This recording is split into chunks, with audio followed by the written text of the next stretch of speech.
Sinibak sa pwesto ang dalawang Deputy Director ng NBI o ng National Bureau of Investigation dahil daw sa questionabling integridad. Si Justice Secretary Laila De Lima ang nagrekomenda sa Pangulo na tanggalin sa pwesto sina Attorney Ruel Lasala at Attorney Reynaldo Esmeralda. Sila raw kasi ang hinihinalang nag-leak ng impormasyon kaugnay ng planong pag-aresto noon ng NBI sa magkapatid na Janet Lim Napoles at Reynald Lim. Pero mariing itinanggi ng dalawang akusasyon. Hindi raw sila kundi isang dating kasamahan at isang kasalukuyang opisyal ng NBI ang ilang beses di manong nakipagkita kay Napoles. May live report si John Consulta. John?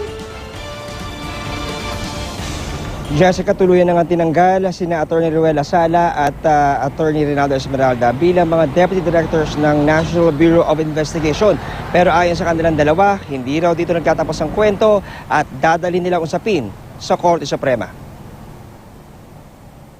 Nasupresa ako at ang paniniwala ko, pag masipag ka at tapat ka sa tungkulin at may loyalty ka sa institution, matibay na yung iyong posisyon. I'm disappointed with the order of the Secretary. Importante dyan, meron kang security of tenure. That the appointing authority cannot just take you out at any time they want. Matindi ang sama ng loob ni Deputy Director Ruel Lasala at Deputy Director Reynaldo Esmeralda matapos masibak sa pwesto sa NBI. Noong March 10, nagtalaga si Pangulong Aquino ng mga bagong Deputy Directors kasama ang mga kapalit ni Lasala at Esmeralda. It really affects the whole organization. But it doesn't mean naman na with these things happening now, hindi na rin kami magtatrabaho or everybody will be affected with this. We just continue with our job. Si Justice Secretary Laila De Lima mismo ang nagrekomenda na alisin ang dalawa dahil umano sa integrity issues. I may not have the concrete or solid evidence to back it up, pero I'm morally convinced na may basehan yung mga reports na yon. Nabanggit ni Pangulo yan before. Meron siyang nabanggit na he expressed disappointment or at least displeasure in a particular issue. And that he had his own misgivings about certain personalities. Matatandaan, biglang nawala noon ang magkapatid ni Janet Napoles at Reynald Lim ilang oras bago ilabas ang kanilang arrest warrant sa kasong serious illegal detention kay Ben Horluy. Hinala ni Justice Secretary Laila De Lima, may nag-leak ng impormasyon mula sa NBI. Dalawang NBI Deputy Directors daw ang nasa likod nito na may koneksyon daw sa dalawang senador na nadadawit sa PDAC scam. Nagpasa rin pa si De Lima na dapat magbitiw na sa tungkulin ang dalawang di niya pinangalan ng Deputy Director. Pero sa huli, si dating NBI Director Donatus Rojas ang nagbitiw sa pwesto para raw bigyang daan ang investigasyon sa pork barrel scam. Pero giit ngayon ng dalawang sinibak na NBI official, hindi sila kundi isang dating kasamahan at isang kasalukuyang NBI official ang nakipagkita kay Napoles ng ilang beses. Nag-conduct ako ng sarili kong investigasyon. At saka nalaman ko na kung sino yung NBI officials na nakausap ni Napoles dito sa opisina at saka sa labas. At saka sigurado ako hindi kami dalawa. I will divulge that in the proper time. Nagkonsulta na kami sa legal team.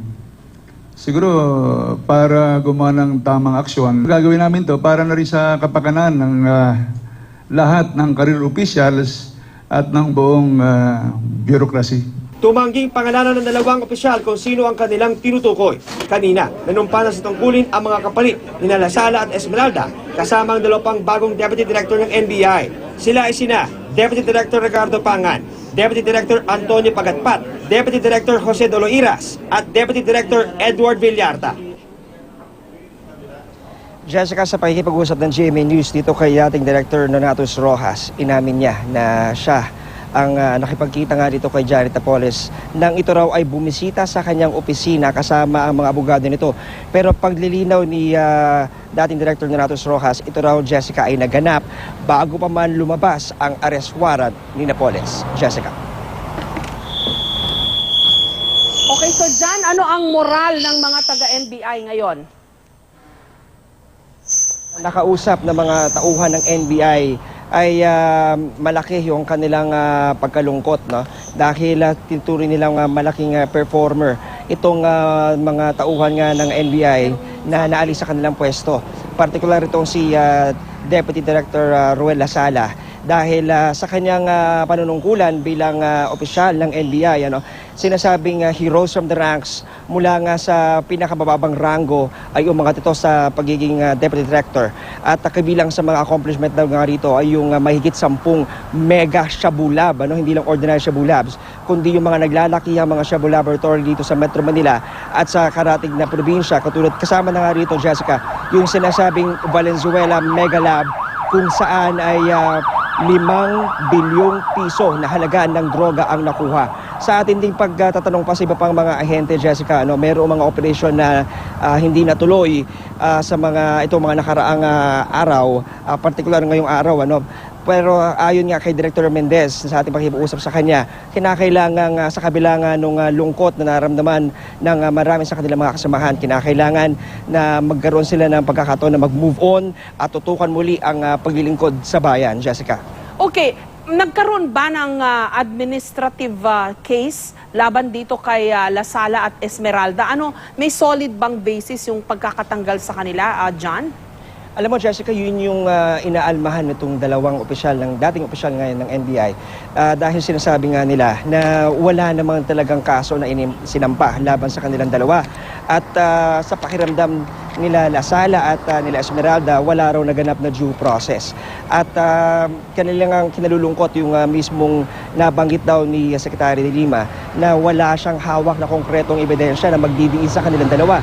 Subalit ang ginamit nga raw na termino ni Secretary de Lima is she is morally convinced na meron ngang kasalanan ng dalawa. Subalit ayon nga sa dalawang NBI official, sana raw ay naging maayos yung proseso at kinakailangan lamang daw sana ay magpresenta ng ebidensya para mabigyan sila ng pagkakataon na idepensa ang kanilang mga sarili. Pero ito raw, Jessica, ay hindi na nangyari. Okay, so sinasabi nila wala ring due process na binigay sa kanila. Tama, John?